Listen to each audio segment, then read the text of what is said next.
All right, welcome in everybody out there. Thanks a lot for tuning in. Happy Friday night. We got a great show lined up for you tonight. As always, joining us, we have our token mad scientist, shocking himself faster than he can shock the world. How you doing tonight there, old man Builds? Doing great, man. Looking forward to Bigfoot. I know it, man. I'm looking forward to getting into this as well. Joining us, as usual, as well, we've got the mouth of Houston. How you doing there, LW? Hey, buddy. How's everybody doing tonight? Looking forward to it. Another long week in the books, and we're here again Friday night. All right. And with us tonight as well, we've got the snooty lady that owns a couple airplanes. Only comes on here just so she can write us off on her taxes. How you doing there tonight? Gutters Bob. Getting my tax deduction. I'm glad to be back. I know you've been out riding around, gallivanting around the world. So good to have you back. Joining us tonight as well, we've got Brian coming over here from Bigfoot Odyssey. He does a lot more than just that. How you doing tonight there, Brian? I am good. I'm glad to be here. Thanks for the invite. Yeah, man, really glad to have you on here. Can't wait for you to explain to us what in the heck is going on in the world of Bigfoot. So yeah, we just want to give a big shout out to some of the people already coming in here, who we see out there. We got Outside Left. We've got Obscure Destinations. What's going on? Good to see Obscure Destinations coming in over there with a $2 super chat. Much thanks for supporting our channels, becoming a member as well over there. Thanks so much to you. Matt Dummett in here. Who else we got? Let's see. Scrolling on down. We got Karen from HR, BC Entertainment, Gumby coming in here. Guaco Loca, Matt Dummett in here as well. Dispatch Center. What is going on, Dispatch Center? Good to see you, buddy. Let's see if I missed your name. I'm not doing it on purpose, but let's see who else we got. Scrolling on down behind in the chat. But yeah, no matter where you're watching from, this is going out live all over the place. So we do appreciate you being here no matter where you're coming from. What's up, Crypto Alchemist? Good to see you. I'm MCF After Dark in here as well. All right, everybody sit back. Show's about to get going. We'll get right into it. Do you mind telling me whose brain I did put in? And you won't be angry? I will not be angry. Abby someone. Abby someone. Abby who? Abby normal. Abby normal.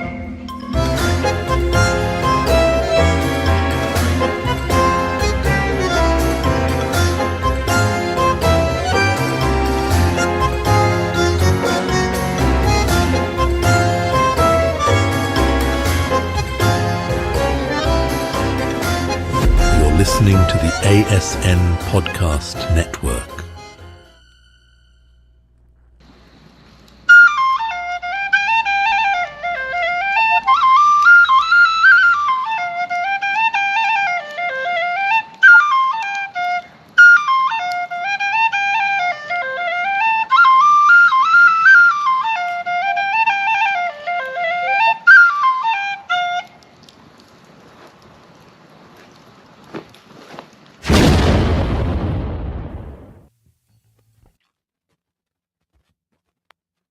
All right, there's your first Bigfoot sighting of the night. Once again, thanks everybody for being here. I see we got a bunch of names coming in the chat already.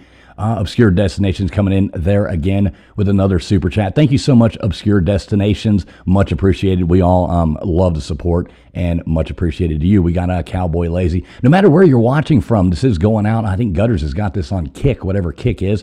Also over there on Gutters Pub YouTube channel. I got it streaming live on X, over here on YouTube as well. LW's got it live on YouTube. Old Man Builds is live on Facebook and YouTube as well. So already a cool 106 people in here watching. Thanks so much for being here, each and every one of you. We really appreciate the support.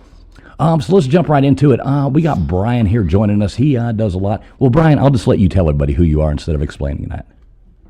Sure. I am the host of the Sasquatch Odyssey podcast. I do multiple podcasts. Sasquatch Odyssey is the main show. I do a show called Disturbing History. We were talking a little bit about that before we went live. I do another show called Backwoods Bigfoot Stories, where I narrate a lot of Bigfoot stories. And I also do a true crime show called The Guilty Files. So yeah, full-time podcaster, full-time author, Bigfoot researcher. That's pretty much me in a nutshell. It's content creation all the time.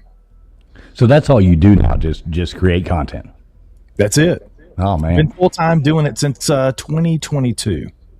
Oh, wow. Well, good for you, man. Good for you. That's awesome. I know I was telling you earlier, I checked out that one on Spotify, that one podcast you have there. Great stuff, man. Great stuff. I'm hooked already. So big supporter here, and thanks so much for coming on. So what in the heck is going on in the world of Bigfoot right now? Everywhere I look, I'm seeing Bigfoot, people arguing, people mad. What the heck's going on? I wasn't aware of anything. No, I'm just kidding.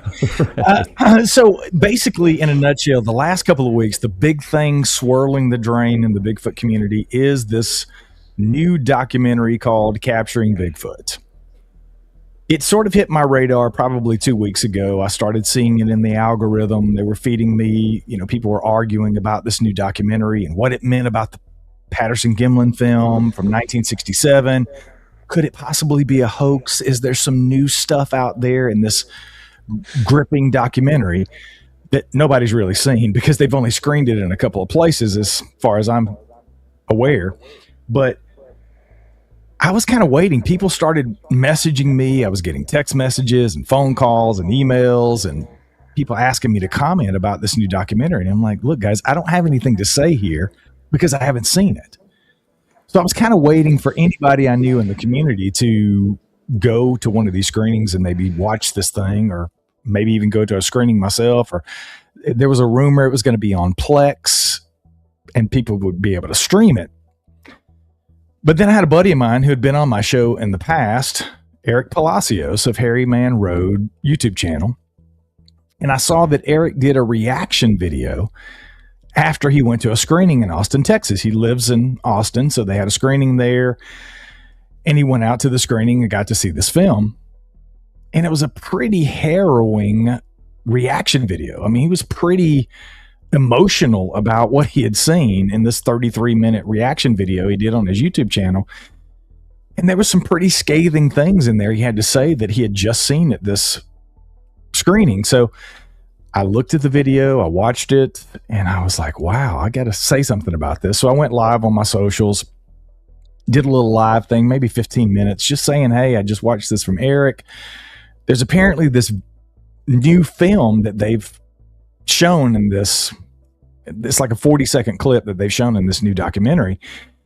And it apparently shows Patty, as we know her from the Patterson Gimlin film, in a different location at a different time. And as far as I know, Patty was only supposed to appear once. And that was from October 20th, 1967, when Roger filmed her on that sandbar and Bob Gimlin was there beside him. So I was intrigued by that. But again, I hadn't seen it, so there wasn't a whole lot I could say. Well, 10 minutes after I got off my live, I got a phone call from Doug Hychek. If you guys have ever watched Monster Quest, he created Monster Quest. He produced Monster Quest for many years, and he's pretty well known in the Bigfoot community. Doug called me and said, hey man, I saw your live. Let me give you some information, some things I know about this new documentary. So we had about a 30-minute conversation. He gave me some things that didn't really surprise me. But I still, I wasn't coming down on one side of this or the other, but I do know a lot of people in Bigfoot. So I reached out to the one person that made sense to me to reach out to first, which was Bill Munns, who is, again, if you're in the Bigfoot community at all, you know Bill from all of his work that he's done over the decades looking at the Patterson Gimlin film. He's probably spent more time with this film, working with this film, than anybody else on earth. He's written a book about it, When Roger Met Patty. So I reached out to Bill and said, hey man, you're in this documentary. Would you come on my show and let's have a conversation about this? Because you've seen this footage that they show in this documentary. And he said, absolutely. We'll talk about it. Right. So I had him on the show, and we got into, he was interviewed for, he said, a little over 4 hours for this doc.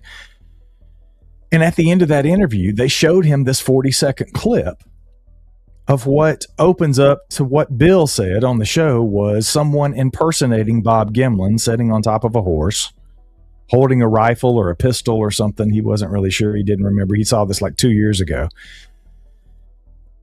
And then it pans over to what we see looks like, in his estimation, a medium grade ape suit of some sort walking into the frame, walking very much like what we see Patty doing in the Patterson Gimlin film as we know it from 67. Bill actually pointed out that he thought it was very interesting how well whoever was in this particular suit was walking, because it very much approximated what we're looking at now on the screen, which is Patty walking across the sandbar in 1967. But Bill had some issues. He said the suit was not impressive to him. It was not what we're looking at here. The body proportions were a little off. The head portion and the neck was a little off. And he opened by saying that he thought that this man that was shown in the footage was someone impersonating Bob Gimlin on a horse. It wasn't actually Bob. So we had a great conversation. He told me all the reasons that he thinks the Patterson-Gimlin film is real. And one of the main things that stuck with him was he got to hold this footage. They showed him, after his 4-hour plus interview, they show him this 40-second clip. It was sort of a gotcha moment from what I understood, the way it transpired. He did not know they were going to show him this film that nobody's ever seen before, until after he had went on record for 4 hours talking about the PG film as he knows it. And they were like, oh, but wait, there's more. We have this 40 seconds. We'd like you to take a look at this. And he was not impressed. He said, that to me is not Patty as we know her. To him, the Patterson-Gimlin film is still the Patterson-Gimlin film. But it does a couple of things for me. Bill, in my opinion, has a vested interest in the Patterson-Gimlin film being real, versus someone like Eric, who initially saw this and really brought me into the conversation, who doesn't have a vested interest, who's saying 100% he thinks that that is absolutely Patty, quote, Patty, or the suit that we know as Patty, 100% that he was convinced that the Patterson-Gimlin film is a hoax. Well, if you only had the footage, that's one thing, right? But this documentary has a little bit more than the footage. They have Patricia Patterson, Roger Patterson's widow, and his youngest son, Clint Patterson, also appearing in the documentary, along with people like Bob Hieronymus, Bill Munns, Larry Lund, the late Dr. Jeff Meldrum, Bob Hieronymus, who has said for the last 57 years that he was the guy in the suit, and nobody believed him. He's also in it. And Bob Gimlin is in the documentary as well. So Bill gets to see this. He didn't think it was Patty. So I went back to the well and I called Eric and said, hey, man, would you come on the show? And I literally interviewed Eric as we're recording this about 2.5 hours ago. And we got very in-depth with what he saw during that 40 seconds. And he is 100% all in. Basically, Stevie Wonder and Ray Charles could see this is Patty, as we see Patty in the 1967 Patterson-Gimlin film.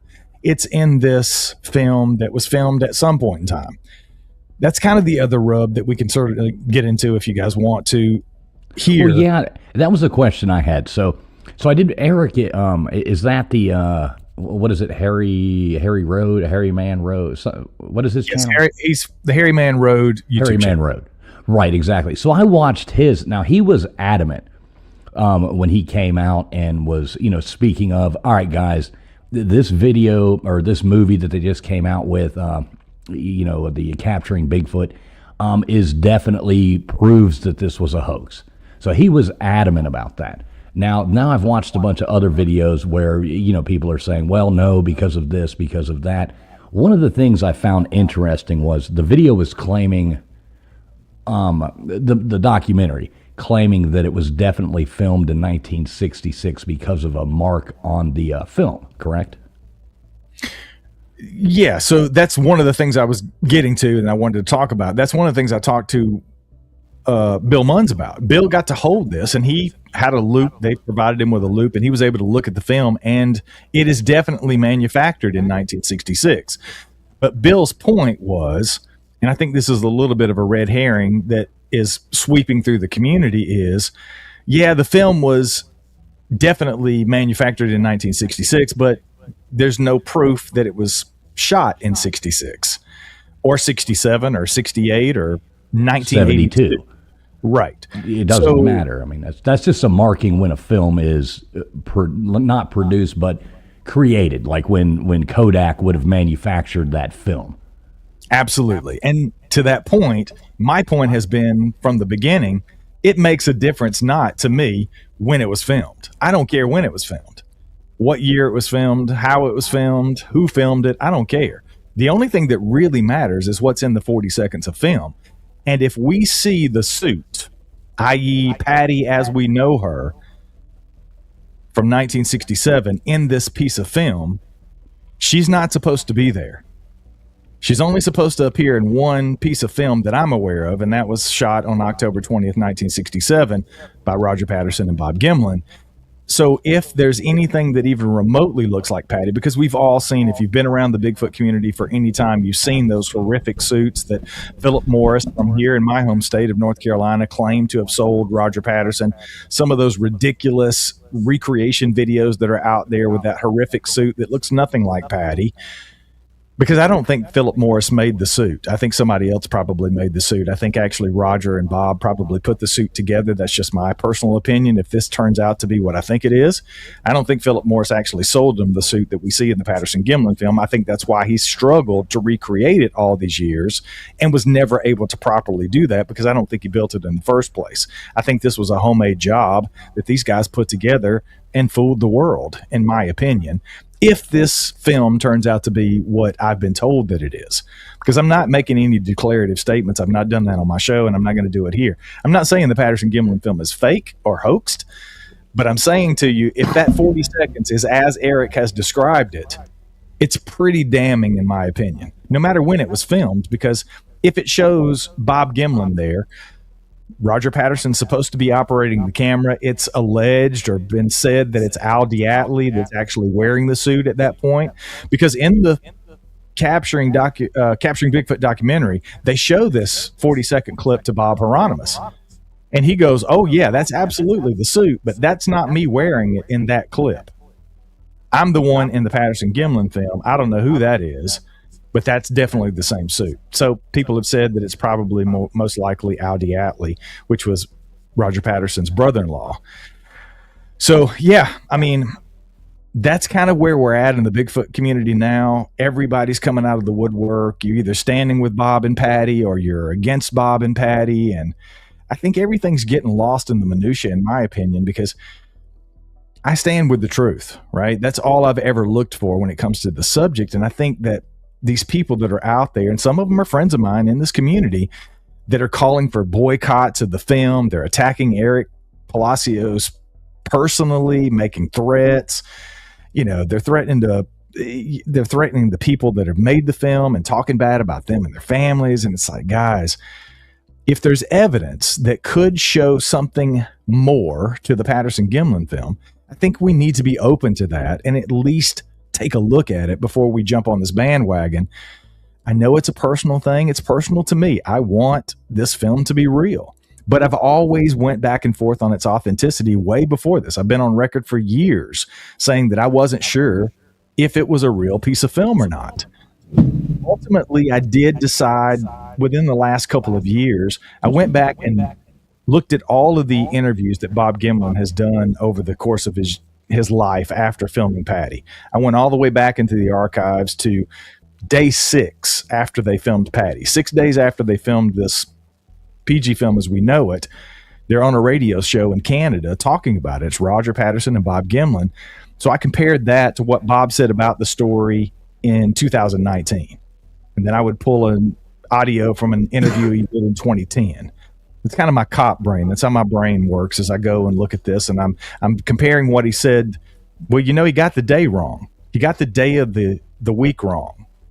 He kept saying in the interview, I think it was 2019, that they filmed Patty on a Saturday.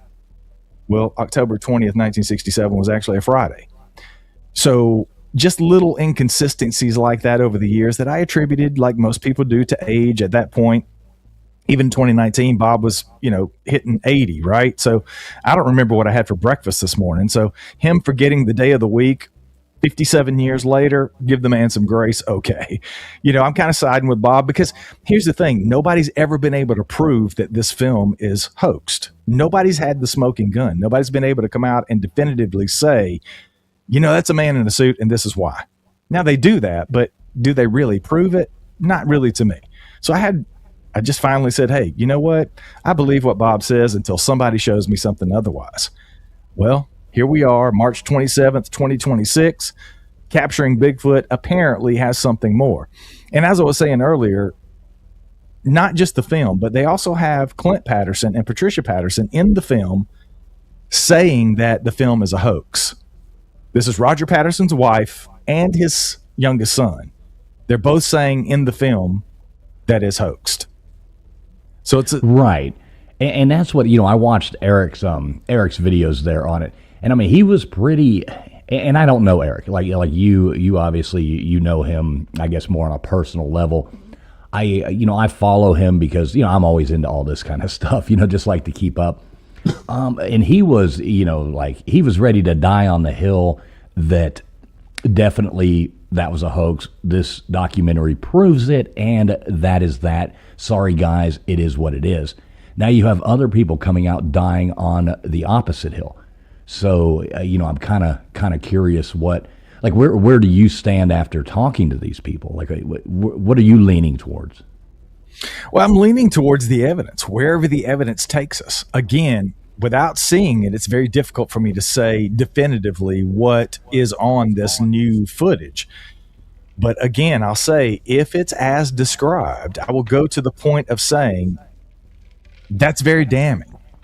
Because again, if it were one of those suits that we've all seen in those horrible recreations, immediately you look at that and go, that's not the same thing.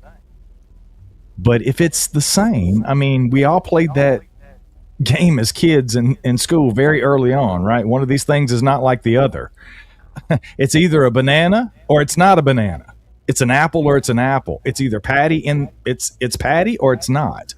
So right. If that's the case, then of course I'm not going to die on the hill if it's going to be real for the rest of my life.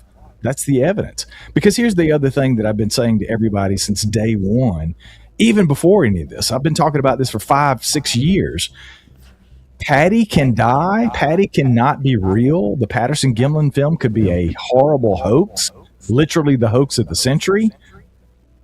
And Sasquatch is still real. Those things can exist in the same world. Right. Patty it's one of those, never, two things can be never right at wrong. the same time. Two things can be wrong at the same. One doesn't necessarily negate the other. Exactly. Patty was Right. never the only Sasquatch that was ever existed. Some people think that. I've talked to people who literally said, I used to think she was the only one. She was the one in California. You're nowhere else. But that was never the case for the rest of us who knew better. So Right. those two things can be true. Patty can be a hoax, and everybody else has their experiences and they're real. Right, and I agree with that. And that was one of the reasons I really wanted to reach out to you, was after watching your videos, you were looking at this down to where you didn't seem like you had an invested interest either way. So you were looking at this like right down the center, saying, let's look at the facts. And that's really why, was hoping and really happy that you came on with us. Because so many people are, they're choosing one side or the other. There is no down the center of, hey, let's wait. Now, when does this film documentary come out, like, to the public? That's a very good question. I know there was supposed to be another screening coming up, but I'm not sure that's happening. I don't know really when it's going to be released. There's a lot of things swirling around. That's why I'm hoping to get Mark Evans, who directed the film, on the show so we can have those kind of conversations. If they're not doing more screenings, I've done documentaries. I had a documentary that just came out earlier this year, My Bigfoot Life, that I did a couple of years ago. Once you get somebody to pick that up, you kind of stop screening it, because the screenings are almost like a, hey, look what I've got, do you want to buy it kind of thing. Right. So I think if they're not going to do any screenings, and I haven't seen any more screenings lined up after Austin, that may or may not be a good sign that they might have got somebody to distribute it. I have no idea, but that's why I'm working to get with Mark and get him on the show, hopefully in the next couple of weeks. I'm hoping that'll happen, so I can ask those kind of conversations, because I think there's a lot more interest than they probably initially thought they were going to have at this film. When the conversation I had earlier with Eric, he's like, they screened it in a place that had 30 seats when he went to the screening. Exactly. So it was very small, but there was a turnout. They ended up having to show it on an additional screen, and Eric just slid into there only because he had actually met Mark and one of the other producers on their way in, and he kind of had a conversation with them. And they made sure that they came back and got him because he had been standing in line for 6 hours to get his seat. So is Mark is the producer, director? Yes, right, of the film. Now, how did he like come across and, able to put all this together? Do you know that? Or, how was he the person who was able to do this? Interesting story that they cover in the documentary. He actually teaches a documentary class out at a college out in Washington State. One of his colleagues at the college, her dad worked at Boeing and had the film that we're talking about, this 40-second clip, in his safe for over 50 years. And allegedly, what I was told was he got it from Roger Patterson. So I have a little theory on that that's completely subjective. It is complete conjecture. There's no fact-based anywhere. It just struck me after having some conversations about this that I'll may or may not get into. But basically, in a nutshell, her father passed away. This guy that worked at Boeing that had this clip that was given, somehow he acquired it from either Al Diatley, Roger Patterson, somewhere in and around 66 or 67. He passed away, and his wife kept it in the safe, and they were forbidden to talk about it in their house because allegedly, according to the daughter that brought it to Mark Evans, the mom was really upset that her dad was involved, or her husband was involved in this potential hoax, and she didn't know if there was going to be any legal ramifications or some other, she didn't want his name tarnished, that kind of thing. But the daughter thought there's some value there, whether it be monetarily, historically, whatever. So she ends up taking it to Mark Evans at the college. Mark he's born and raised in the Washington State area, Pacific Northwest. He's no dummy to Bigfoot. He's been around the block. He's aware of the Patterson Gimlin film. He immediately recognizes what he's got here, which apparently looks like Patty to him. So he rushes, gets the thing digitized, and they kind of, at my understanding, built the documentary around that. His next call, I think, was to Clint Patterson and or Patricia Patterson or someone close to them, taking a shot in the dark that they might actually want to talk to him, because they basically told everybody to go pound sand for the last almost 6 decades. Nobody wanted to talk about this film. But to his surprise, Clint says, not only yes, but my mom told me about 10 years ago that this was a hoax, and I've been thinking about writing a book and wanting to tell everybody about it. Let's do it. So now you've got something, right? You've got the film, which appear, to some people is a smoking gun. Now you've got somebody very close, i.e. Roger Patterson's youngest son. And then they eventually take that to Patricia Patterson. There was a big fallout between her and Clint. Apparently there was a lot of personal turmoil, and they apparently show letters in the documentary that she wrote to him, disowning him as a son because he was trying to come out with this information. And basically, this was her way of surviving. I mean, she was making a lot of money licensing this film over the last almost 6 decades. Matter of fact, I heard, I don't know if it was Eric, somebody told me that I think Mark and the filmmakers paid her like $30,000 to use the Patterson Gimlin film in this documentary. So she's still making money off of this film. Right. Obviously, she didn't want him to come out and tell anybody that it was a hoax. So, yeah, there's all of that going on in the documentary as an added layer to this. But that's kind of how he got there. It was just by chance that he worked with this girl. Her dad had this film. She brings it to Mark. He recognizes what it is, and boom, here we are. Like 2 years later, we're having this conversation about his documentary. Yeah, and it's amazing. I'm like, even now in the chat right now, I'm going down through here reading and, welcoming everybody out there too. Thanks a lot for being here. Sitting here, watching even some people in the chat. Shout out to all you guys. Even they have very bold feelings about this either way in the chat as well. Right now reading, people seem to, without seeing the film, already have their minds made up, which I think is funny. Like you brought up a minute ago, saying that some people are saying boycott the film. I don't understand how you could, without seeing something, choose to boycott it or disprove it either way. Like I would think you would want to watch it regardless of how you felt about it. I think what's happened in the Bigfoot community, and this happens in a lot of communities, it's not just specific to the Bigfoot community, but there is a lot of the Church of Bigfoot sort of mentality. It becomes, it's not a hobby. It's not, for me, it's a job. I mean, my job is Bigfoot. That's all I do. But for a lot of people, it becomes their church. It becomes a sort of religion. And the people in this, the evidence in this, in some cases, like the Patterson Gimlin film, even to some people, the Freeman footage, some of the trackways, some of the very famous trackways, including the Patterson Gimlin film trackway. There wasn't just a film. There's also a whole another set of secondary evidence in the trackway that single-handedly, by the way, convinced the late Dr. Jeff Meldrum that this film was real without even seeing the film. He would have been convinced, he said he was convinced, that just by looking at the trackway that he examined from the PG film site, that is a real live creature and it is a Sasquatch. So you have that, and then people take that evidence, they take those statements, they take the people, and they put them up on pedestals, and they become sort of sacred cows, if you will. And these people sort of worship, in a way, Bigfoot more than just enjoy it or take it in or research it or any of those things. So yeah, it's really difficult when you start challenging people's beliefs, and especially if they're really invested in it the way that some people are in the subject, in those things and those people. Bob Gimlin's still alive. He is the last standing person, maybe arguably besides Bob Hieronymus, who claims he was there. But as we know it, Bob is supposed to be the only one left that knows what happened that day because he was there.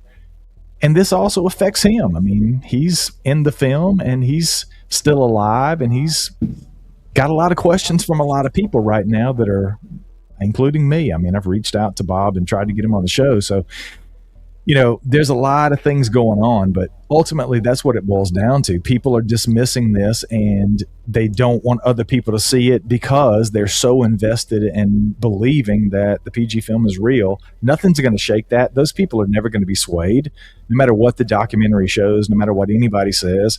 They're always going to believe what they believe, and that's unfortunate, but that's their right. I think the only thing that we can wish for or hope for, at least in the community, is that it's a little less divided after the film comes out, because everything is subjective right now. You literally have the only person I know in the community who's seen this. I mean, I interviewed Bill Munn. He was in the documentary, and he hasn't seen the documentary. He's not seen the final product.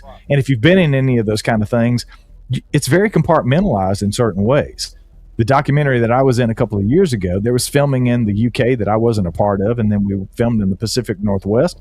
I don't know what happened over there. I had to wait to see it in the doc. So it's very compartmentalized. So even that is another layer on top of it. So it's a lot, but I think everybody just needs to pump the brakes. If I were giving out free advice, which I am right now. Right. You are giving out free advice, sir. Pump the brakes. Just watch the film. Watch the documentary. Take the evidence in for yourself with your eyeballs and your ears, and take in the totality of the circumstances. And if you walk away after watching the documentary and you think that the Patterson Gimlin film is still real, kudos to you. If you think that the Patterson Gimlin film is a hoax, that's your prerogative. But just be respectful of everybody's opinions. And this attacking people and going after people publicly and privately and their families and all this jazz, it's Bigfoot, people. At the end of the day, it's Bigfoot, okay? It's not world politics. We're not starting wars. We're just talking about Bigfoot. It's okay to disagree, but just be nice. Try to play nice in the woods. Bigfoot wants you to play nice. Please. Well, you know, they're going to show the footage, even if they say they don't like it, because they got to disprove something, right? So they'll show it, try to disprove it. The people that like it will try to prove it, and it'll keep going on for years to come. That's exactly what's going to happen. It's going to continue no matter what. There will be people 40 years from now probably sitting on a podcast like this talking about when that 40 seconds that proved the Patterson Gimlin film was a hoax was filmed. Was it 66, 67, 68, 82? Was it 2012? When was it? They're going to be everybody's going to be debating it, just like we have the Patterson Gimlin film. Unfortunately, some people aren't going to be swayed by the evidence. It is what it is. It's just like a court of law. My first book, I wrote a chapter called "Can We Convict Sasquatch in a Court of Law? Are they real or not?" If we were just going to take it to trial today, is there enough evidence to prove that Bigfoot's real? You get a jury of 12 people, maybe it is today. You get 2 people that are different on that jury, maybe not. Everything to people is so subjective. So yeah, even after the film comes out, even if it does show what Eric says, which I have no reason to doubt what Eric said he saw in the video, you see that. Either Bill Munns and Eric saw the same thing. They saw the same 40 seconds, but they have a completely different take. Is that take because one has a vested interest in the film being real and the other one doesn't? That may be the case. I don't know. Maybe it's just for other reasons. Maybe they truly see something different. Maybe Bill's looking from a different lens because of his background in special effects. I don't know. Well, let's be honest. Let's look at this. We live in the age 2026, the age of social media. Now, 20 years ago, it was easy to admit that you were wrong because you were only admitting you were wrong to the 5 people who you spoke to something about. Now, everything they have, these people have died on these hills, and I keep saying died on these hills, but that's how it seems to be, have created these whole careers, futures, put their names on these things socially to millions of viewers out there. There's, television on why they're experts in this, and this is what it is, and this is the only way it can be. For them to have to, do like that Homer Simpson meme, where you see them backing into the hedges, doing that. Nobody's going to do that. It's 2026. Nobody can admit they were wrong. I mean, I was wrong once last year. It took until October, so I'm doing pretty good. I've made it, 4 months almost this year without it. Lies. But I do know what it's like not to want to admit that you're wrong. So I think that plays a big role in where people are coming from. Yeah, it definitely does, and that's certainly correct. I just think people need to grow up. That's what it boils down to. I've been wrong. I've said to people plenty of times, I've been wrong in the past. I actually get crap on my show a lot. It was more early on in the early days for changing my opinion on something. I would have an opinion, and then my job is to interview and talk to people. I would talk to more people, get more information, get more evidence, more data, and it would make me adjust my thinking, my opinion, my hypothesis. I can't tell you the scientific definition. I can't tell you the Webster definition right now for the scientific method, but I know a lot of scientists. I co-host a podcast with a doctor who's a PhD. He'll tell you it's pretty scientific to take in new information and adjust your hypothesis based on the new data.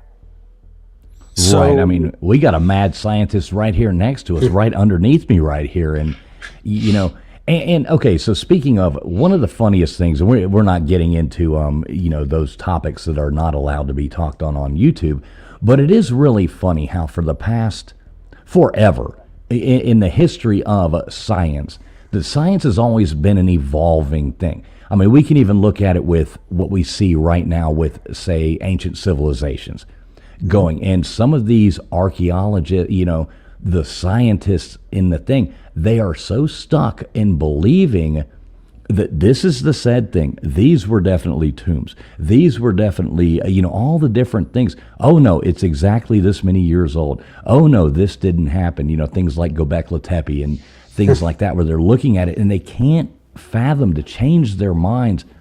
Only in the past 15 years, 10 years, 4 or 5 years really, has, the science. This is the science. Science is like a concrete wall. It cannot be changed. And that's not science. Science is supposed to be an evolving thing that we learn and keep going with. Yeah, I definitely agree.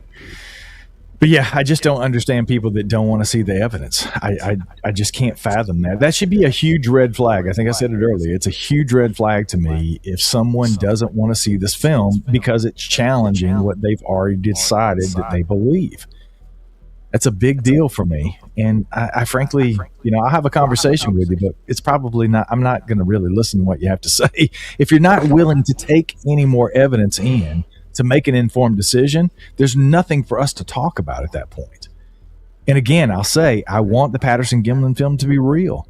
I've always wanted it to be real because I believe in the subject. I've had my own experiences with these creatures. So that can happen.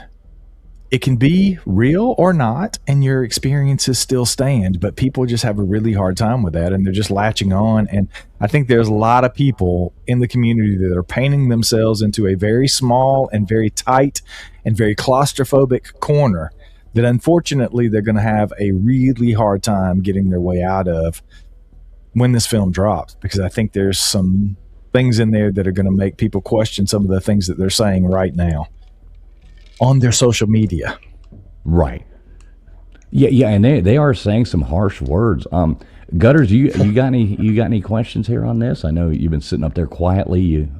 Nope, I don't. I'm listening and taking it all in. But Okay, just making sure. Old man, LW, you got anything you want to chime in on here? I was just going to tell you, it's like the UFO community. They all listen to Greer, right? And you got this boogosphere. Well, the thing's a hoax. We all know it's a hoax, but they keep going on that it's something else.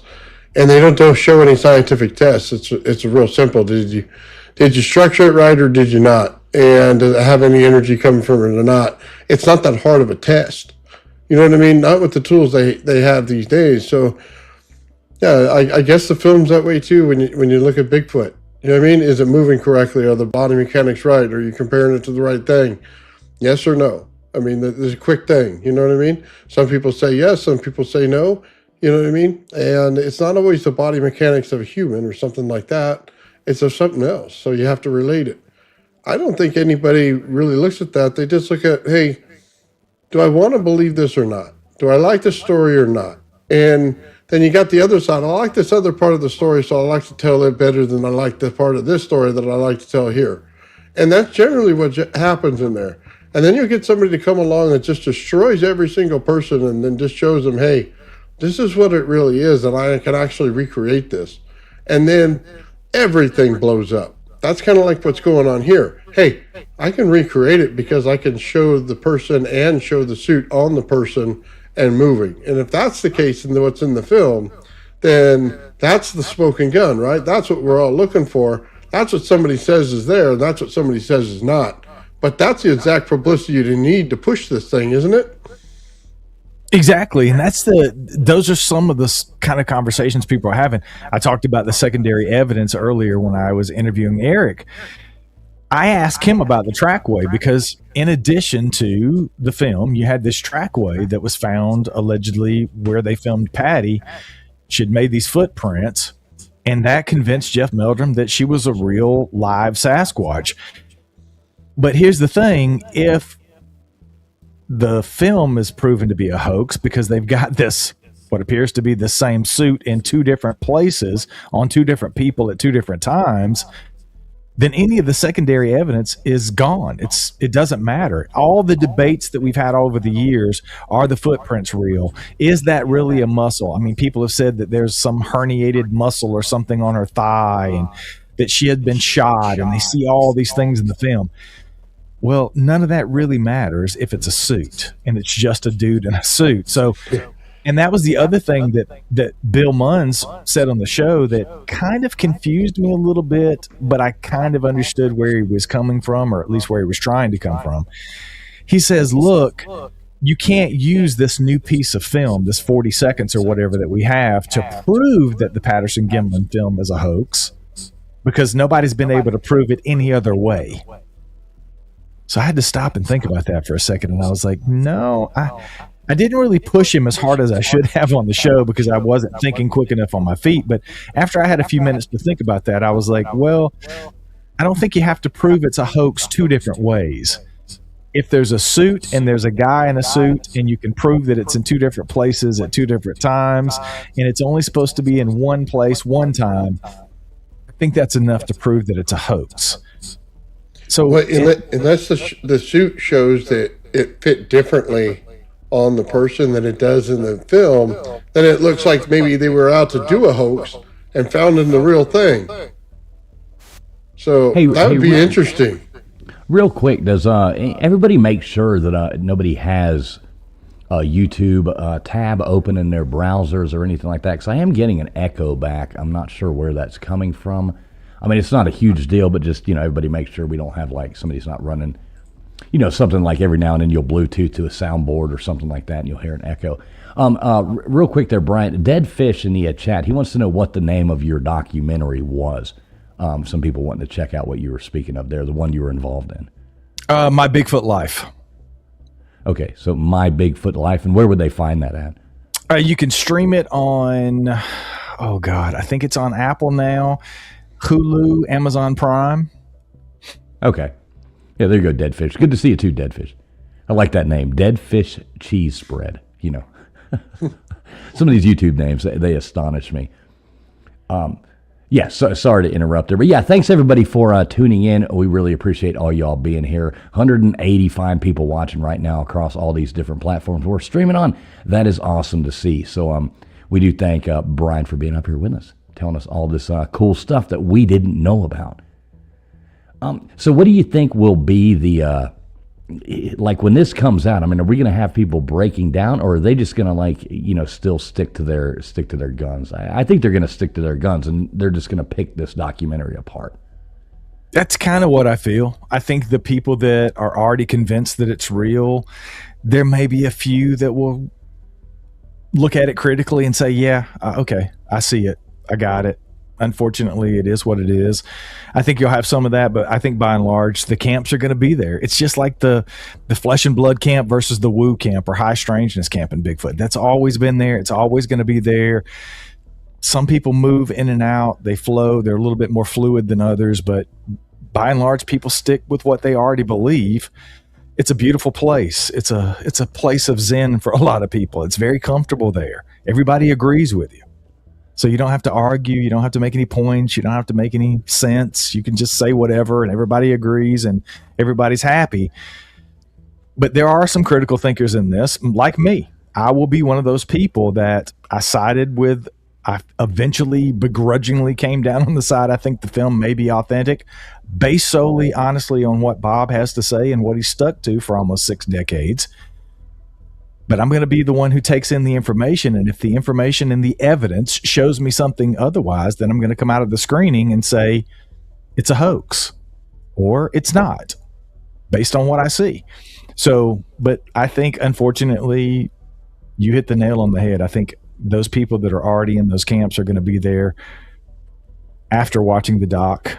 Unfortunately, I think some people will not go watch it. I think there will be a lot of people that won't go see it just on principle, which I think is kind of sad, but I think there's a lot of people that are going to say publicly they're not going to see it and they're going to be watching it secretly. Oh yeah. I think that'll happen too. Yeah, I definitely agree with you on that. I think a lot of people will come to that. They'll say publicly, boycott it. And it's like with any boycott, people tell you to boycott stuff, which I think boycotts are stupid. Get what you want, do what you want to do. But there'll be people boycotting stuff like that, and at the same time, like boycott Burger King, and at the same time they're eating a Whopper every night for dinner. Yeah, it's they're gonna do it. It's the same trolls that leave me horrible reviews every single week on the show that they hate, that they never listen to every week. Yeah, those are your biggest fans. You know what I mean? Yeah. Now I do love a good troll. I will say that, like a good troll that'll get in there and say something witty and funny and, get under your skin. I do like that because I've been known to be quite a troll myself at times. So I do like a good troll, but I don't like, oh my God, just the people nonsensical, you're a dummy, or something like, it's like, come on, at least do better. Do better with your trolls. The good trolls live under bridges. The bad trolls live in their parents' basement. Right. That's the way I see it. On the internet. And a lot of them in the parents' basement, unfortunately. Yeah. The older I get, the more I want to be in my parents' basement. You spend your first half of your Save a life bunch of trying to money. get out of your house, and then the second half you're like, man, that sure wasn't that bad. I wouldn't mind going back, Oh, my kids are all over that right now, man. They all want to save all the money. I mean, stay there at Dad's house. He cooks every night. You know what I mean? Yeah, they're all over that one. Oh, shit, I'm moving in with you. Everybody's moving in with old man Bills. Let's get there. Let's get there. So, Brian, you think, like you said before, I mean, whether this is proven to be wrong or whatever, no matter what this documentary means, I think what a lot of people in Bigfoot communities are missing is it doesn't really take away. You can be I believe, you can be not I believe, you can just like Bigfoot because of what Bigfoot is and the communities that it surrounds itself in. But neither takes away from anything. I mean, just because one thing is fake doesn't mean that everything else is fake or vice versa. And I think the one thing that it does do, and I've said this for many years, I think we need to really scrutinize evidence. I've said it so many times. I am no longer skeptical about Bigfoot. I've had my experiences. I know these things are real. I am skeptical about people and their evidence. End of story. So I think we need to look at everything critically. If somebody brings evidence, I have cast my own tracks on our property.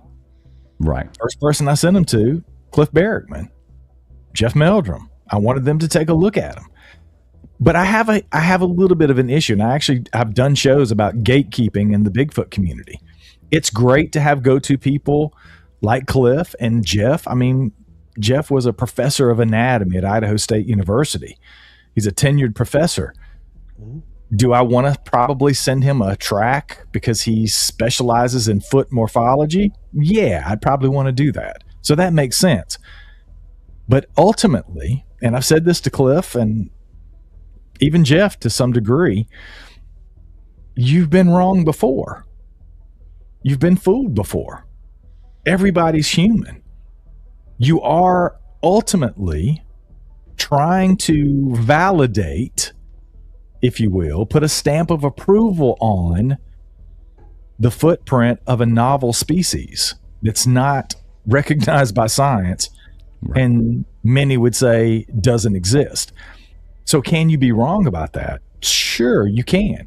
So I think this should prove to us that we need to go even further when it comes to extraordinary claims requiring extraordinary evidence, and scrutinizing people a little bit closer when it comes to the evidence, in my opinion.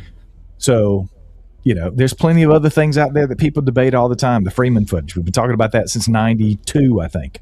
So there's plenty of stuff out there that is still being talked about, but I think you need to look a little bit closer, Well, I think also the genetic code allows for this to happen.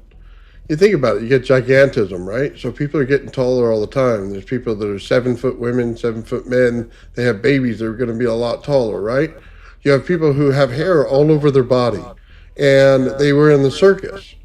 So that used to be a thing back in the day. You get circus, you get freak show, and then you go out there and you see people that you don't normally see. But that allows to see the genetic condition take place. So when you say is tall, has big feet, you know what I mean? Like Andre the Giant out there. If I saw Andre the Giant in a gorilla suit, I'd be scared out of my daylight mind and get the hell out of there. And that guy could throw a tree at you, you know what I mean? So I'm not disputing any of that. So could that be real in life if they had those genetic markers in their DNA? Absolutely. We just don't understand it. That's the problem. We have all the pieces. We see every marker that comes out. We don't understand it. And we haven't seen people like it commonly. But could they be out there? Yeah, taking a shower in every single waterfall? Sure. Not a problem at all. Yeah, that was one of the things when I first had Jeff Meldrum on the show for the first time years ago. We talked about that, and he would say to me, I'd say people find tracks in places, and he would say, it seems like you shouldn't find a track in some of those areas and it wouldn't be human, but you'd be surprised. There are tons of people. I interviewed somebody recently who he was 8 miles deep and he ran into 2 hikers that were hiking barefoot in Appalachia. It's like you got Shaquille O'Neal out there hiking barefoot, That touche. Probably not Shaq out there hiking barefoot, but you can see people see these smaller prints. I know people who have claimed to have cast what they call juvenile prints. They're basically 8 or 9, 10 inches. They're the size of either a teenage boy or a young man or whatever. It's within the human scale. But that's the thing. People don't think that way. They don't think critically enough to say, if I'm here, that's what I say to people all the time. They'll say, I found this out there and there's no way it could have been a human.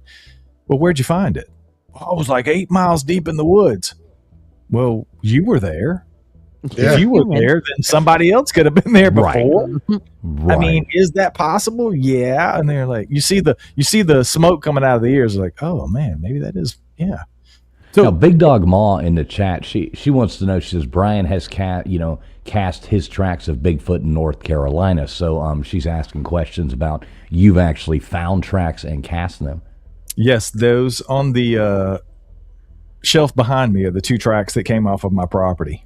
Oh, okay, cool. About 3 years ago in October.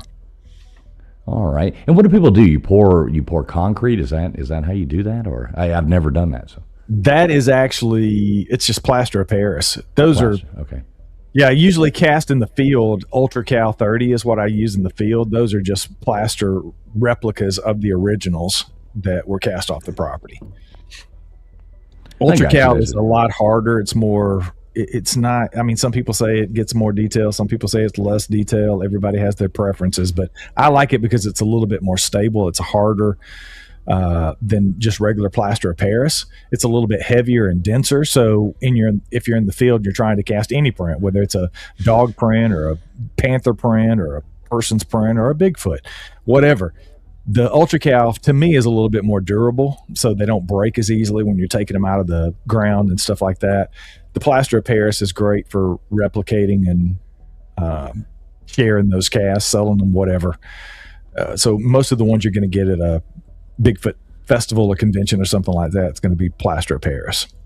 So I've always wondered this. So when people do, like, okay, so you're out there wandering in the woods, hiking, doing whatever, going and looking. So do you carry that with you, like at all times? If you're going out and doing that, you have the, plaster of Paris, mix ready to go in your backpack, just in case you find something? If you're hardcore, yes. Okay.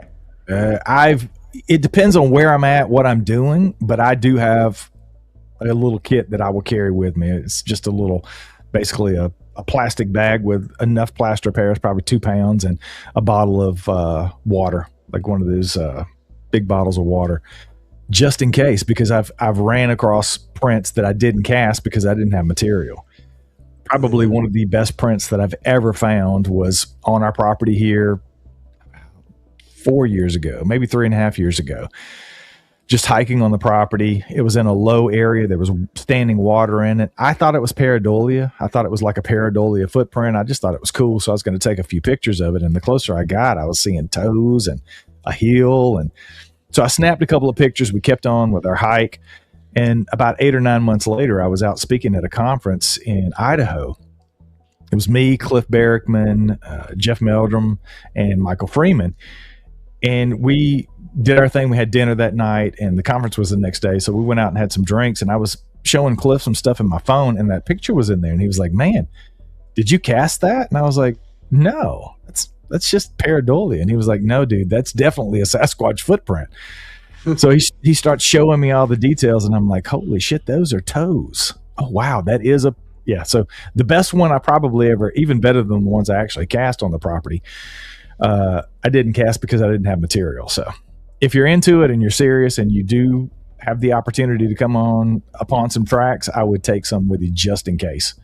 Well, that's what I always wondered, because I've gone hiking in the woods, going doing stuff, and you come across things, but you're not prepared. And what would you do? Go back, find the stuff, then try to figure out where. Yeah, you know what I mean. It would be Now, do you have any like on your property there? You've caught a couple things. Do you ever put out like trail cams or anything like that?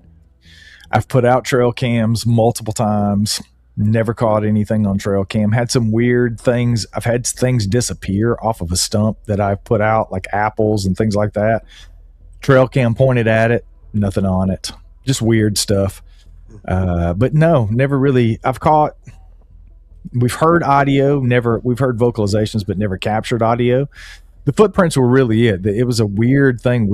I got those footprints out of an area where just outside the house here, we have a tiny house. We live in a 400 square foot tiny house, but we have 40 acres. So we live in the middle of the woods. And about 65 yards from here, we had a small chicken coop where we kept the baby chickens that weren't ready to go in with the bigger chickens. So we would brood them up here closer to the house. And I had a little small pail of food out there, probably 10 pounds of chicken food that we had that was separate from the other girls down here. And I would come out for 3 days in a row, and something or someone had picked up this bucket of chicken food and moved it like 30 yards, 25 yards, 15 yards this way. Happened 3 nights in a row. I'd come out, it was moved. Lid still on it. It wasn't open. Nothing had gotten into it. It was just like picked up and in a different area. It's like a little metal trash can, basically. Right. Third day I go out and I look out and I see it. It's about 25 yards from the chicken coop and it's turned over and the lid's kind of off of it. I'm like, damn, this is 3 days in a row. So I go to walk towards it, and we had gotten some ducks that season when we got in chickens. And there's a cool little low area that collects water right off the runoff from down at the top of our property. We have creeks on the property, but this runs perfectly. I dug out like a 6 foot by 4 foot area that's about 3 feet deep. I was going to make a little natural pond for the ducks.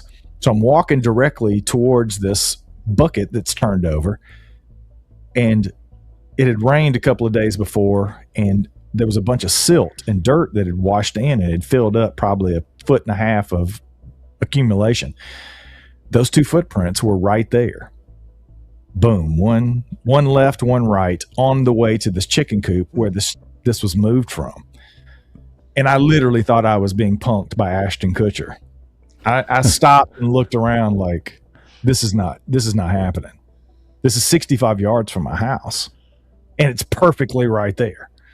So I didn't tell anybody for a while because I'm the Bigfoot podcast dude, right? Who just happens to buy 40 acres in the middle of nowhere, Western North Carolina, who hears vocalizations, and now he's casting footprints of Bigfoot. I know what the optics are here, right? So I didn't tell anybody for a while. I mean, probably 6 months. I told some close friends when I cast the tracks, and I'd sent pictures to Cliff, and he actually, when I replicated, it's a process to go through to make a mother mold to recreate these casts, because you cast them one time, and if you don't make a mother mold to replicate them, that's it. You've got one set of casts, that's it. So I had to make the mother mold. It took me about 4 weeks to do that, and then I got the first set out, and I immediately shipped the first set to Cliff. He did some scans. He's got a cool 3D model scanner thing he does, and he sent those to Jeff. So Jeff was in the point of, he was retiring, actually. I don't know if he ever told anybody that publicly, but he was getting ready to retire this year from Idaho State, and he was downsizing everything and tried to digitize all of his foot casts because he's not going to have the office space in his house to have 300 casts like he had at Idaho State. So I actually talked to him about this about 3 weeks before he died when I saw him up in Gatlinburg at the conference up there. But anyway, so yeah, Cliff, I got those. I had him digitize them, send them over to Jeff. But yeah, I mean, this is 65 yards from the house, and I thought I was being punked because they were just too good. And right, I know what the optics are. So, but eventually I can't, in good faith, ask people to come on and share everything that happens to them on my show, in my opinion, without sharing what's happening to me. So, and of course, as soon as I put it out there, it's, oh, you're faking, you're a hoaxer, this, that, or the other. Well, I don't care. Whatever. So have you ever been to Expedition Bigfoot there in Blue Ridge? I got the shirt on there. Have you ever gone there and checked that out north of Atlanta there? Yes, I've been in there multiple times. David actually sells my books in there. So, oh, cool. Last time I went through, I think I went through Tennessee. I was coming back from some gig I was doing, some speaking gig or something, and I drove past there and I popped in to hopefully see David. He wasn't there, but see if he needed some more of my books. And the place was absolutely slammed with people. Yeah. I couldn't even get in the parking lot. So he's definitely doing a great job out there. And I like David. David's a good guy. I've when I first started doing live stuff on YouTube, he was one of the first people who came on here with me. So I had, he came on and talked. He talked a lot about Dogman, though, which he's David's very got much big some, into Dogman. Yeah. He's got some out there theories on Bigfoot. Yeah. He and I went around a couple of times about some of the. We don't necessarily agree on everything, but we disagree very nicely. Right. Well, I don't agree with everybody or anybody 100% anywhere. Not even myself. I find myself arguing with myself a lot of the times. I normally win the argument, but at least it is that. But yeah, I like David. Shout out if anybody's ever around the Atlanta area, go up there and check out Expedition Bigfoot there, right outside of Blue Ridge, Georgia. Very cool place. Super nice guy. Shout out David. There you go. So hold on, you didn't even see the trash can move? Like I would understand if you didn't see like the Bigfoot or something, right? But like the trash can you could see normally. So that didn't show up on the camera as movement or anything? Oh, I didn't have cameras out in that area. Oh, No. okay. No, the trail cam stuff was all. I had some weird gifting things that showed up on the property that were. It was just weird. On a trail that we walk the dogs around every day, but this was way back farther in the woods. It's probably another 300-400 yards away from where this is, and I only put the trail cams up when I was trying to have something happen. Basically, I didn't keep them up all the time. We've kept them up in different areas of the property, but I just never got anything, and it was just more of a hassle. I was constantly replacing batteries. I have these crappy, $20 cameras that I bought off Amazon like 6 years ago, and I'm too cheap to buy new ones. So I was always replacing. They take like 17 batteries a piece, and it was just nothing was happening. And I'd literally put things on the stump that I had this weird turtle shell show up on out of the blue, and I was trying to gift and trying to do this. It's not really my thing. I mean, if people follow me, I'm not really into the gifting thing. I kind of question that. I don't really know if there's any validity, but I was trying this because I don't know how to explain how this turtle shell showed up on this particular stump. That's a story in and of itself. And I did put an apple out there with a trail cam facing it, and something bit the apple. Something picked the apple up. It was stuck on a stick, almost like a candy apple that you'd get at the fair. Mm-hmm. And something picked the apple up, and I'm assuming this is what happened. It looks like something picked the apple up and took a bite out of it and stuck the stick back down into the stump. And I had a trail cam pointed at it that I'd caught raccoons on multiple times in the days before. The raccoons never touched the apple. They're on camera, never touched the apple. And then that day I came out, I was walking the dogs, I pulled the SD card, I brought it in, I checked the camera. I saw the apple had been bitten, so I picked the apple up, I brought it in. Nothing on the trail cam. No Did raccoon. you take a cast of the apple? No. I have photos, but I didn't take a cast of it. No. I'll be hooking up to my tiny house and driving my ass out of there. So two things here real fast. I did want to say, earlier we were talking about genetic, alterations and stuff like that. You bring up the fair again. We were talking about, going to the fair, the old, I guess, I don't know if I'm not politically correct, but the old freak shows or whatever. Boy, don't you miss those, like being a young kid going and seeing like the lizard woman, all curled up and, it's like, ugh, or the bearded lady, like all that kind of stuff. Boy, what a great time to grow up. I guess that's not allowed anymore. Last time I went to a fair, they didn't even have that. Yeah. It was kind of disappointing. I missed that. Only 3 tickets, you can go see the show. It always was like the lizard snake lady or whatever that always creeped me out when I was a little kid.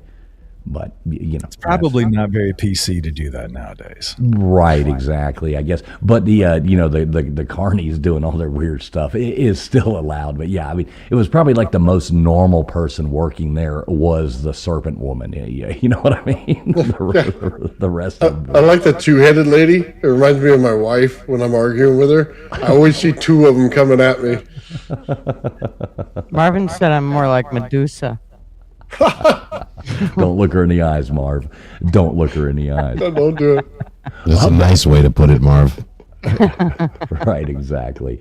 Hey, now, Brian, I know you got to go here in a minute. You've been doing podcasts all day long. Would you like to see a video I made of my own Bigfoot sighting? Of course. I'm waiting. Okay, I think you will get a kick out of this. So the premise of this was there was a secret or there was a talent show that was going on YouTube, and nobody really knew who I was. So I entered it anonymously. Never claimed it. Still to this day have never claimed it. I did have, you know what I mean. I have no idea where this footage came from. But I think you'll get a kick out of this and anybody in the Bigfoot community, if you don't get a kick out of this, then, yeah, I don't know what's wrong with you. But, yeah, check this out right here. I think you'll like this. Let's see. Can you make that big there? Yeah, there you go. Thank you, Mr. Producer. Thanks a lot to Mr. Producer sitting in the back, making all these magical things happen. All right, so check this out. You saw the beginning of it already. It's only like a 2.5 minute video, but I think you'll like it.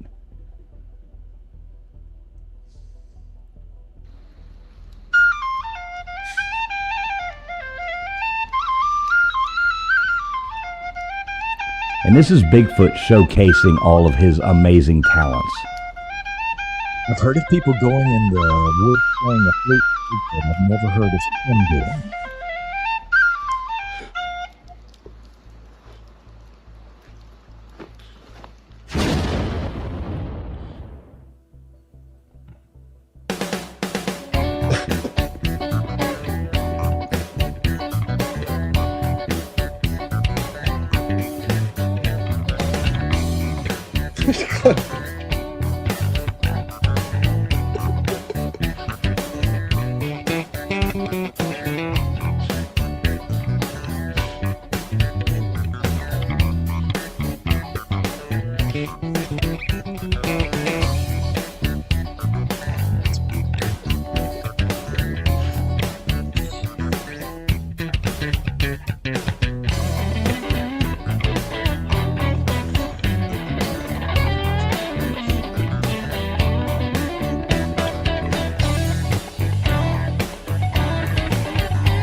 All right, so what do you think of Bigfoot's skills there?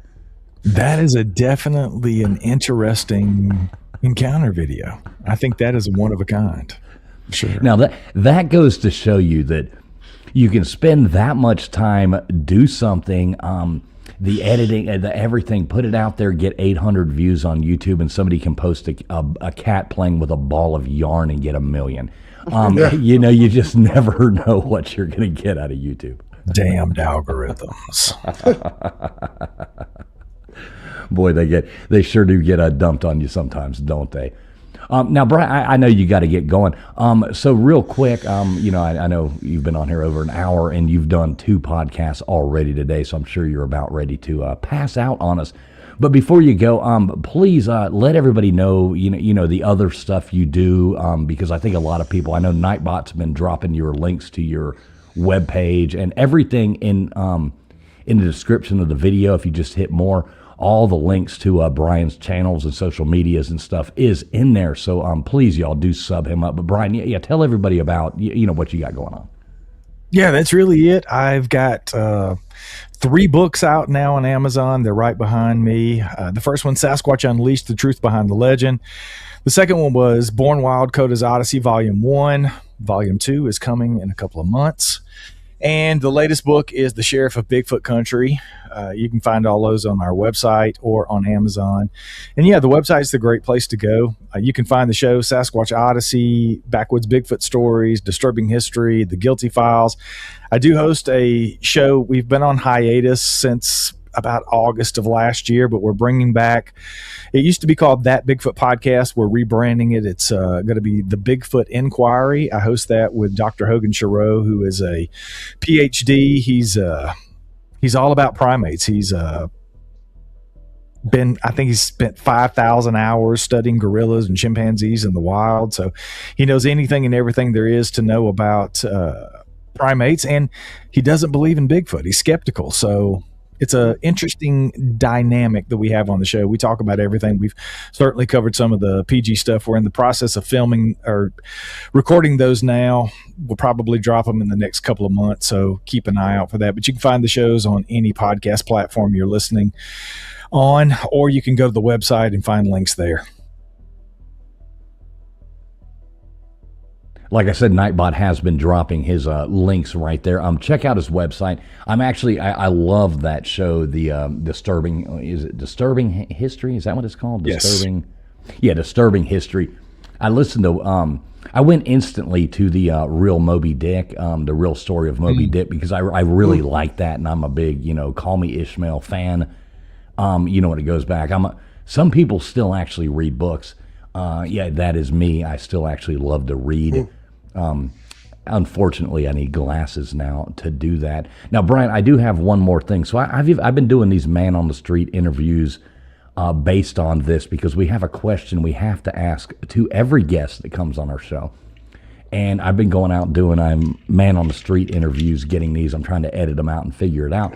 But we got one question we always ask every guest, and there is no right or wrong answer, as you would know. Did we or did we not land on the moon in 1969? Oh, God, that's what everybody says. I love it. if you had asked me this question 2 months ago, I would have had a different answer, but I did a show about this on Disturbing History.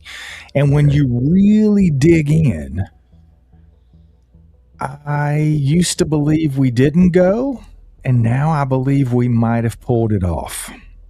Really? Okay, so you actually were the other way. Yeah. I really got into the research, and when I really dug in deep on some of the nuanced stuff, if it is accurate as they've reported, I think we might have went. Now, there's still a small part of me, because I was totally in the bag that it was completely 100% a hoax just 2 months ago. But yeah, I doing the research. Been paid off. Dead Fish in the chat says, "Yep, you've been paid off." I'm absolutely not a government agent, I promise. Right. CIA in the house. Right. I mean, my biggest thing to where, like, how would you get, how many people worked on a lunar project? It would be hard to get 49,000 or 50,000, however many people, to keep their mouths shut. I've always go back to that, but then I look at the Eagle and I look at all the, looks like HVAC tape wrapped around it, aluminum foil. And like, if you were to tell me you're going to get in that and you're going to drop from this thing down, you're going to be like, hell no. No, I'm not. That's that hunk of junk. looks like a child's science project. There is no way that I'm getting in that. That thing looks so hokey. I just have trouble believing it. And then you're going to get back in it and you're going to fly off of the moon and we're going to take a picture of you while you're flying away. Well, the thing for me was always the Van Allen belt, right? Right. Me too. The radiation, everybody said you can't go through that. But I dug into it and literally you get more radiation operating your microwave in your house, basically, was a good example I think that I found, than they did and were exposed to going through that radiation field. So again, is that true science? Is it junk science? I don't know. Again, it would have to go as they reported it for it to be a fact. But just those things that sort of put my mind at ease that I used to think were the smoking gun, so to speak, in the conspiracy theory. But yeah, I don't know. I'm still deep down, I'm really torn, to be honest with you. But after I did that episode, I kind of thought we might have pulled it off. You know, I kind of want to root for the home team. I want to root for America and say we did it. Right.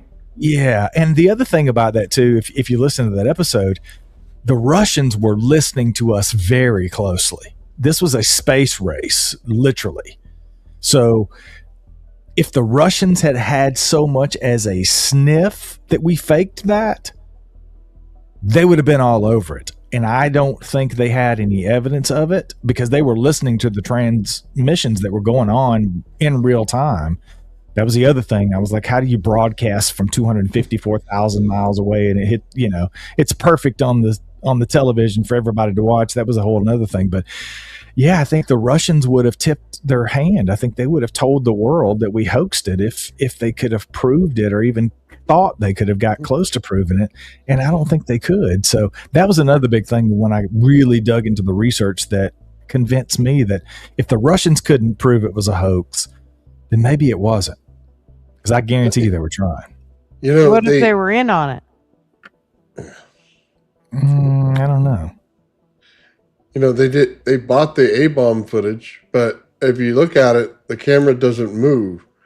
Everything else in the footage moves, but the camera doesn't. The camera would have to have a natural reaction to the environmental condition, and it doesn't. And then the Van Allen belt, by the way, there's two different types of radiation. It's not just hot radiation that goes on that kills you instantly when you're close to the core. When you get out there and you're in space, this thing is cold radiation, and it shows up in UV. So because the magnetic field itself can't propagate the heat, so it shows up more in radiation, which is why they pick it up. It's not as harmful as the radiation you would get next to a reactor. So I'm sorry, but there's a lot of things in there that could get you there. But the way that they showed it did not be very appealing. But then again, you look at a satellite these days and what it's covered in, there's all that tin foil and duct tape again, right? So maybe not. But it's, dude, I wouldn't get in that craft to go to the moon. I'm sorry. You couldn't stick me in there if you paid me to get in there. No way.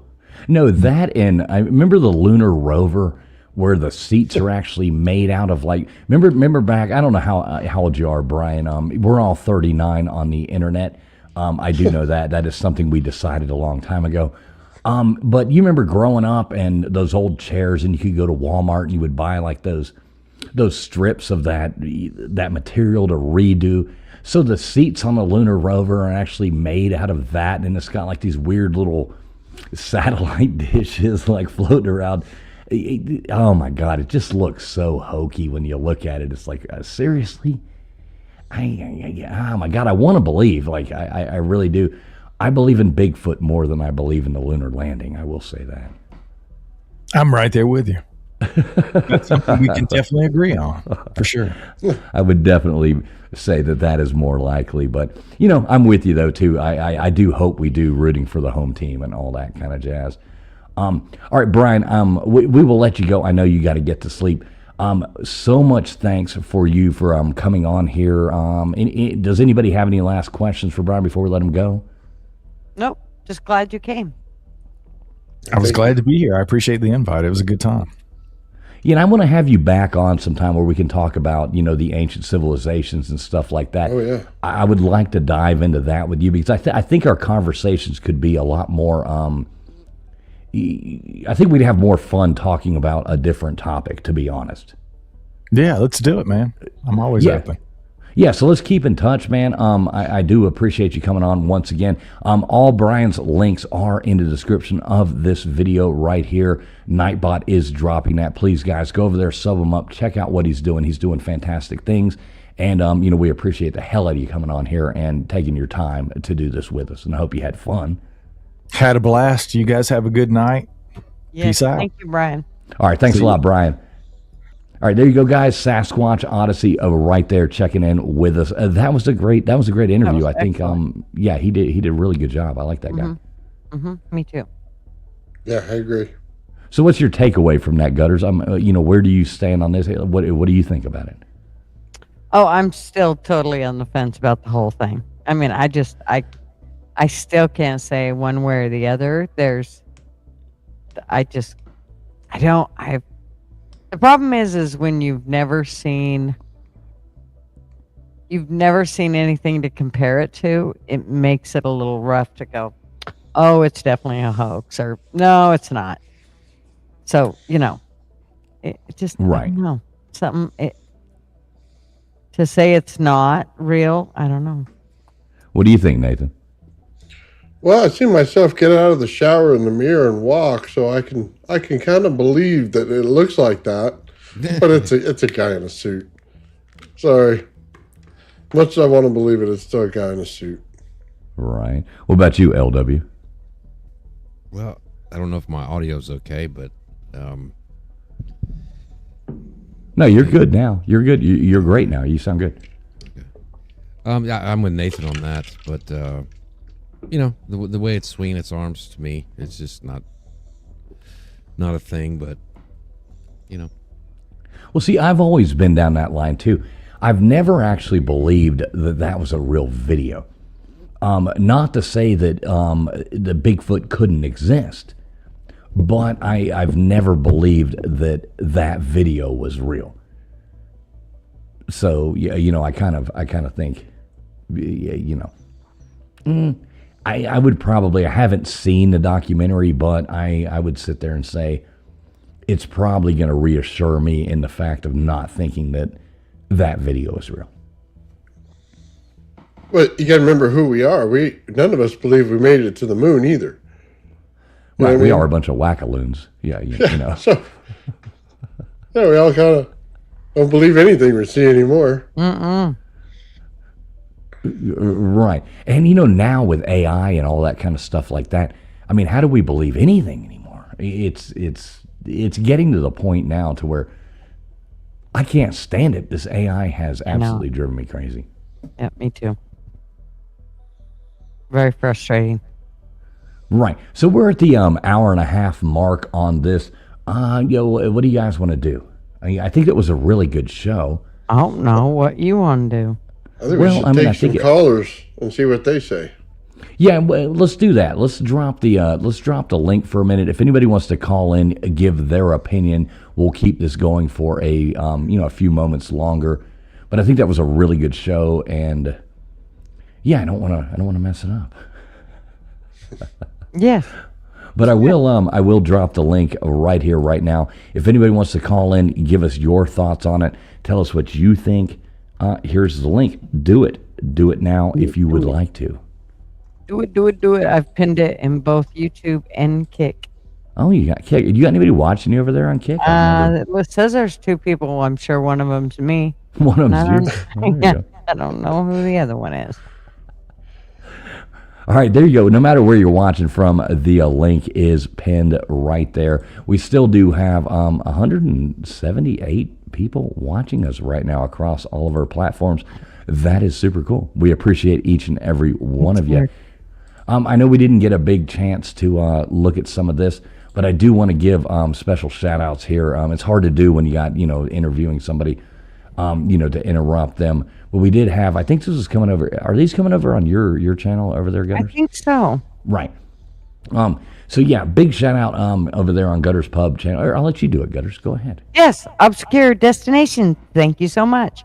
He actually restreamed us, so I think this was like one of a big thing for him and his wife. So they couldn't wait to watch it. So thank you so much. And Right, yes, exactly. yes, Became a yeah. member of your channel as well. It also looks like they came in over here as well. Good. You know, thank you very much. Coming in there on the super chat, and they also did ask us. I am streaming this, so someone at least say my channel name, so I don't get a copyright strike, please. I give complete permission for obscure destinations to be streaming this. So shout out to you, obscure destinations. Thanks for being over here. Rose Absolutely. Right on. And can we all say happy birthday, Big Dog Ma? Oh, Says, happy "Good birthday, evening. Big All my Dog Ma." boys are here for my birthday. They treated me well today, so now I'm here to celebrate with y'all." Happy birthday, Ma. Yeah, Big Dog Ma, we love you over here. We so do love you. God bless you. Happy birthday to you. Much appreciated. Yes. Well, Ma always like to hear this from me. So, Ma, I got my Tesla coils out here just for you. Oh, look at that, Ma. You're getting some testicles for your birthday. That's We right. do got a guest coming in. Let's hear what he needs. No introduction, but I guess he should get one anyway. Let me see if I can actually find this right here. Let's see. And keep having as many Duggars as possible. So it's going to be a Duggar America, everybody.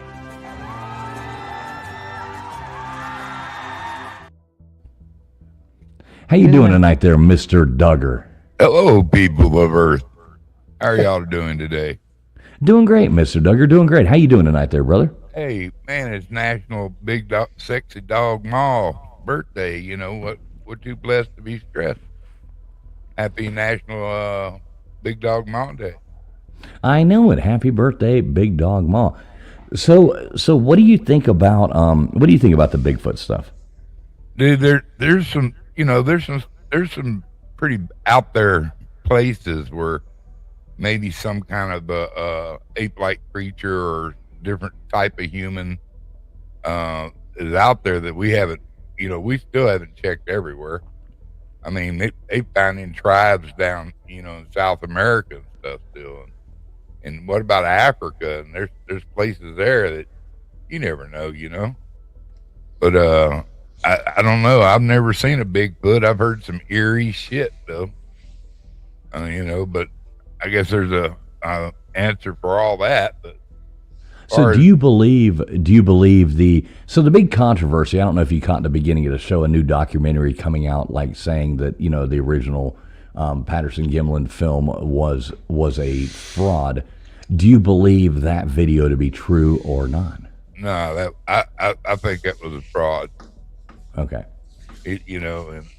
And nowadays, we got so many drones, so many heat-seeking drones, cameras, that it seems like somebody would run across one of those. Right. You would think that would have happened by now. However, like Marvin said, he's been in the woods his whole life, and he's never seen a Bigfoot, but he's also never seen a cougar, well, except for me. Right. I was about to say I'm about to call him a liar. I've seen a cougar. 39-year-old. 39-year-old cougar. Fair, but Right there. That's Gutter's Pub. That's it.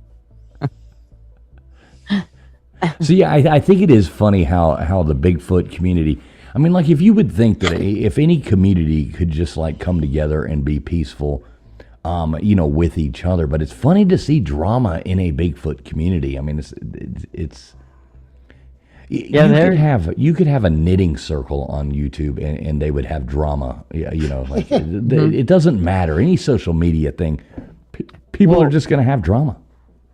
Well, and if there's women involved, there's definitely going to be drama. Let's be honest. Oh, 100%. You ever notice how, okay, so say Mr. Duggar and I could get or LW or Nathan, any of us could get into an argument, all right? And we would sit there and we'd look at each other and we'd cuss each other for a minute and be like, we'd blow it out of our systems, be like, hey, look, we can throw down right now, or we can go over here and sit down and have a beer together. Which way you want to do this? And the next day, It's all behind us. Now, women will sit there. They won't say anything about it. But 15 years later, they'll bring up why you pissed them off. You bet your sweet ass. They'll plot your demise for 15 years. That's right. Yes. They've been waiting on the day they could get back at that subject. I think women like Bigfoot. They like to measure the size of men's feet all the time. That's for sure. Well, or their hands. 14 triple E here. I don't know about Tom Riddle said, never heard of this channel before. Yep. Just come in to say that thumbnail is absolute fire. There you go, Mr. Oh, there you Producer. go. Mr. Producer getting the kudos on that one. Thank you very much, Tom Riddle. Make sure you hit the subscribe button. Make sure you sub up everybody up here. We do this every Friday night. And yes, Mr. Producer, and his thumbnails are My fire. favorite one. So, Got yeah, flowers. thank you very much, Tom. Isn't that Tom Riddle for like Harry Potter or something? I'm not sure. I'm not I a don't nerd. know. But that thumbnail is my favorite thumbnail so far. Yeah, I love that thumbnail too. Thank you. Good job, Mr. Producer. We love you, brother. Excelente. It's my second favorite thumbnail. I still like the one he wouldn't let us use. Oh, well, yeah, that Well, one. if we're going to include that one, that will always be my all Oh, time. yeah, always be number one, right? Yeah, exactly. Yeah, that was fun though. That guy, a really good guest there. Really intelligent person. I like the way he took it off for like straight down the middle as well. Yep. Absolutely. Yeah, we're definitely going to have to get him back on. Well, I want to see what ancient civilizations he knows about. Always an interesting topic there. Yeah, I like There's a new one about the whole hospital thing that I just seen. It's really good. It's about like 1900s when they stopped all the hospitals that were basically, these hospitals all had bells on top of them and they used the bells for frequency. That was the whole way of helping them heal, and it worked for like fevers and all kinds of things. And then they took the bells and the hospitals away and restructured all the hospitals. And If a Very hospital early is healing people, they're not making money. that's right. I mean, they're just turning you in and out just to get you in there more. Big Dog Ma, you're so sweet. She says, many thanks to all here for the kind wishes, hugs. Yeah, love you, Big Dog Ma. You're an awesome person, and happy birthday to you. Happy 39th. Well, hey, TF, I'll get off here and let somebody else come up here and pull you here. I just wanted to give my opinion and say hi to the folks. We love you, Mr. Doug. Yep. Yeah, big loves to you, Mr. Right Doug. back at you. And y'all have a great evening. Good show. Did love the thumbnail myself, bro. So kudos to the producer. Even though he's an audio snob, he did a good job on that. Yeah, welcome thank to you the for that, ASN Mr. Duggar. Network. Somebody got to line him out, protect his shoulders to find out what's really going on. I love that dude ever since the first day I met him. I can't say kudos to us for just liking him because of who he is. Yeah, and I know TF had him at his house, right? And he come for a visit. Yep. Oh, yeah. He came here, and we had a really good time. So it was great. And he survived it, so he's a crew member now. So he's a good cat. Next time I talk to him, y'all let him know I say something good nice about him. Oh, he's sitting in the back listening to you right now, blushing. Oh, is I he? guarantee. Oh, there he is, right there. Yeah. Well, I had to go blow up some bases around mine that are antagonizing me, and I know they're at least 12 or 14 years old. Well, you go over there. You go over there and but I got own that rust. So take care. I'm going fishing in the morning, and I'm too blessed to be stressed, and may God just shine His love on everyone that come to this show and that's on the panel. Y'all have a good evening. Doodly doo. All right, you too, Mr. Duggar. Thank you for checking in with us. Always much love to Mr. Duggar right there. Mr. Duggar Fishing right there checking in with us. We love him. Right on. Jealous. He's going fishing. I know. I'd like to go fishing too. That would be absolutely wonderful. Oh, Tom Riddle. Oh, never mind. I have heard of this before. VicTube blew all of you out of the water. Exactly. Gotta love VicTube. Shout out to VicTube, winner of the Slav Olympics 2026, the champ. Yeah, big shout out, VicTube. All right, guys, we don't have anybody else coming in, and I think we should end while we're behind. LW, are you going live tonight? Not with these audio problems. I mean, you sound great now. Yeah, I can barely be heard on YouTube. And my settings keep getting changed in StreamYard. Then I'm not even touching them, so I don't know what's going on. Yeah, I don't know what's up with StreamYard. They've been doing some crazy stuff. What about you, Gutters? You going live tonight? No, I am not. She says no, she is not. No, she is And no not. excuse to go with it. Just no, I am not. If any of you want to go live and do something fun, I will definitely join in. Anybody? No, LW, twist your rubber arm. Well, we'll have to spend the first 30 minutes fixing my audio. I'm sure that'll be a hoot for everybody listening. I mean, it sounds great right now. I don't think it really matters. All right. Well, either way, everybody make sure you sub up LW. Make sure you sub up. We still got, I don't know why, but 181 people still watching. A big shout out to all you guys out there. Really appreciate everybody tuning in. Make sure you please sub up to our guest. I know Nightbot has been dropping their link in the chat right there. And please sub him up. Super cool guy. I really hope to have him back on to talk about something, other than Bigfoot. That would be cool. Yep. Right on. All right. So Nathan, what do you got coming up this week for us, brother? Well, we're dealing with Walter Russell. So if you're a fan of Walter Russell, we did a live tonight on that. And then we have a Plasma Unleashed series coming out with Walter Russell in it. And it shows you basically how light goes to gas to plasma and how the universe forms and things like that. Really interesting work, man. He says he basically went into a coma for, 30 days or so, came out of it, and he started drawing pictures of the universe and how everything works. And when we start building out plasma physics, we start to see exactly that it matches what he said to the T. Every little part, every little nuance, every little thing that he was saying is starting to prove out. Now, he talks male, female, and there's a reason for it. And I think it's so interesting to go into, and it's an unbelievable topic. Does sound very interesting. Yeah, that's super cool. I was listening earlier while I was, doing this pool table, and super interesting show. Check out Old Man Bill's.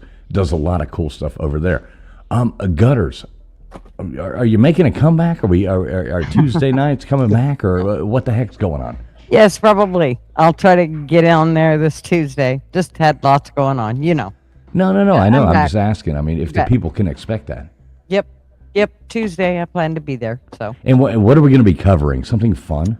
I'm not sure yet. I'm sure it's going to be a few things. But it will definitely be interesting as usual. Yeah, I'll have to come find out. See what it's going to be about. All right, I like it. What about you, LW? He gone. He gone. What the heck, LW? Let me do this real quick. So, hang on 1 second. And all right, cool. So everybody make sure you do go check out www.abbynormal.com. Go over there and check out our website. We're trying to drive some people over there to that. Check out abbynormal.com. I know I'm going to try to do trivia night. I'm redoing this pool table behind me, so I'll probably be up late tomorrow night. My goal is to have that done, so hopefully I'll be able to get that and put in trivia questions for Sunday night, as always, 10 o'clock Eastern Standard Time. Sunday night, we do a live trivia night. It's really fun. We get a bunch of great people over there. More of a laid-back atmosphere.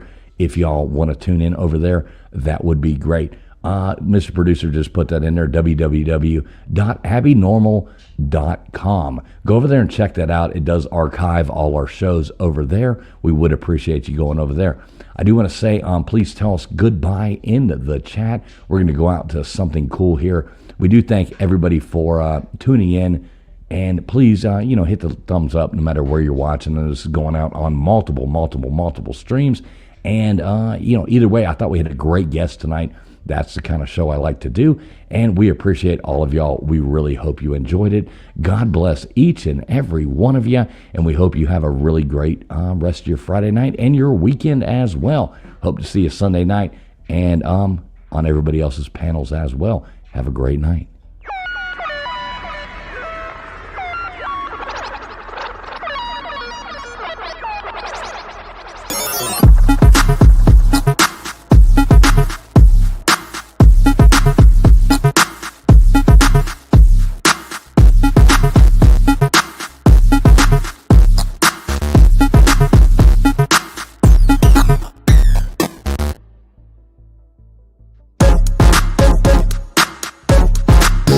Big shout out to Sea Dog. I hear you, Tom Riddle.